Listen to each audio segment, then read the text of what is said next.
Good morning সবাইকে, welcome back to my channel Bobby and বাইসু shorts and mini ব্লগসে। তোমরা সবাই কেমন আছো? আমি তো খুব ভালো আছি, সাথে ববিও খুব ভালো আছে। আজ একটা ছোট্ট জিনিস তোমার সঙ্গে শেয়ার করব।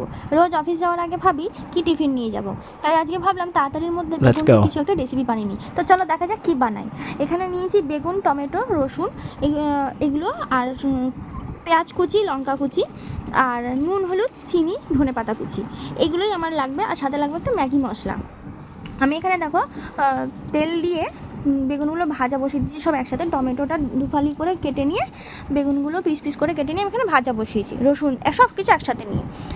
এইটা ভাজা হয়ে গেলে খুব বেশি ভাজতে লাগে না, খুব বেশি নরম করার দরকার নেই, অল্প একটু করলেই হবে। এখানে দেখো আমি রান্না করতে করতে ববি উঠে এসে কান্নাকাটি করছিল, মাজাবো করে।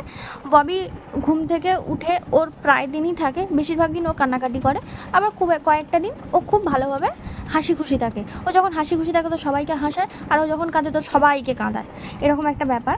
এদিকে কথা বলতে বলতে দেখো আমি বেগুন আর টমেটো এগুলো সব কিছু একসঙ্গে স্ম্যাশ করে ফেলেছি, এবং সাথে পরে এটাকে একটু নাড়াচাড়া ভালো করে নিচ্ছি।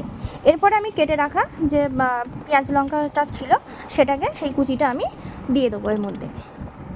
এরপরে আমি দেব একটু স্বাদ মতো লবণ আর হলুদ গুঁড়ো।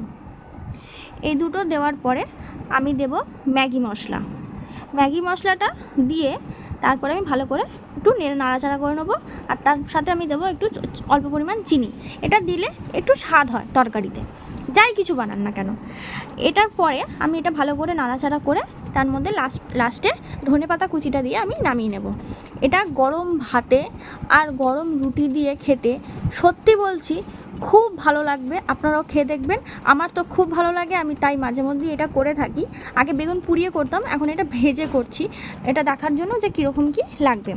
তো এটা ছিল আমার আজকে একটা ছোট্ট রেসিপি শেয়ার তোমাদের কাছে। তো চলো টাটা, কেমন লাগলো জানিও, আর তোমরা ভালো থেকো, লাইক অ্যান্ড সাবস্ক্রাইব করে দিও।